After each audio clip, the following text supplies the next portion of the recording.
Pierre Bonte, bonjour. Bonjour. Un grand merci d'avoir accepté l'invitation de la Fringale culturelle. C'est un grand plaisir de vous rencontrer.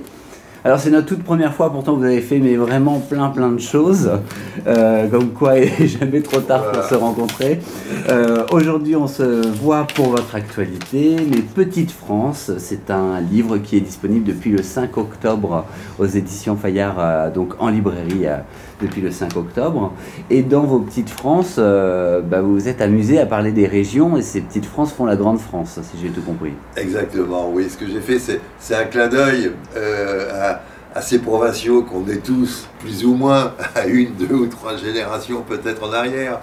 Mais on vient tous d'un coin de France, d'une de ces anciennes provinces. Pour moi, c'est ça, les Petites France. C'est toutes ces provinces qui ont constitué petit à petit dans l'histoire le royaume de France, puis ensuite la République. Et la République, bon, comme vous le savez, elle a cassé les provinces, qui étaient vestiges de l'Ancien Régime, les ont remplacées par des départements, mais j'ai constaté, au long de ma carrière, à travers les routes de France, au long des routes de France, j'ai constaté que ces provinces, qui n'avaient plus d'existence administrative, eh bien, elles étaient toujours présentes dans le cœur des gens. On se sent breton, on se sent bourguignon, on se sent provençal. Et c'est important parce que cette identité régionale, elle est une partie constitutive de l'identité de chacun d'entre nous. On a tous au cœur, comme ça, un bout de terroir qui est le village, qui est la province, qui sont des endroits où on se sent chez soi. Alors dans ce livre, Pierre Bonte, vous parlez des Bretons, des Normands, des gens du Nord, et puis plein d'autres gens. Je ne veux pas tous les citer parce que c'est ce qui constitue toute notre France. Ouais. Mais justement, ce que j'ai trouvé bien vu de votre part, c'est que vous ne tombez pas dans les clichés. Alors, il y a plein de clichés. Hein. Le Breton têtu, l'Auvergnat radin. Bon. Il ne faut pas les ignorer, les clichés, parce que s'ils existent, c'est parce qu'au départ, il y a sûrement une part de vérité. Mais souvent, ils sont vétustes, ils sont dépassés. Et moi, je me suis amusé à revisiter, comme on dit aujourd'hui, tous ces clichés et voir pourquoi ils existent d'abord. Et puis, essayer de comprendre comment, si aujourd'hui, est-ce qu'il en est, et puis comment ont évolué ces caractères régionaux qui font la diversité de la France.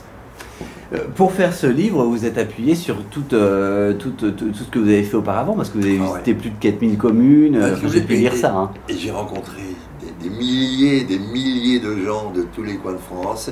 Et c'est là que je me suis forgé un peu ma connaissance de cette psychologie des gens qui est variable selon les régions.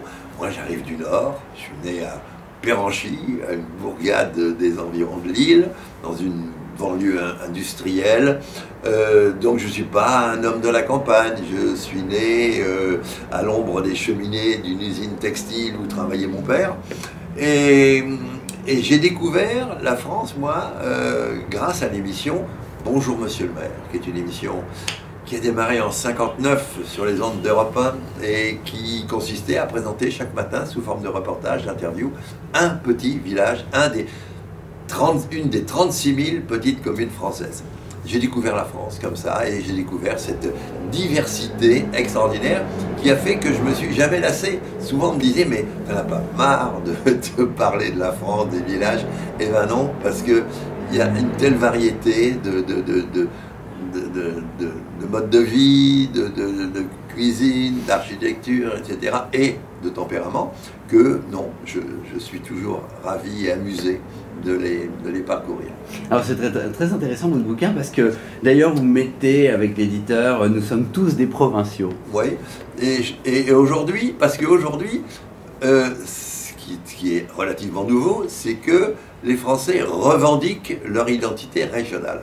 Moi, quand j'ai débuté dans la profession de journaliste, venant de mon Nord natal, j'ai dû corriger mon accent du Nord. Et avant de pouvoir passer à l'antenne, j'ai dû faire des exercices avec un professionnel qui m'a appris à parler comme il faut, c'est-à-dire ce qu'on appelle l'accent parisien, bon, accent d'Île-de-France, disons.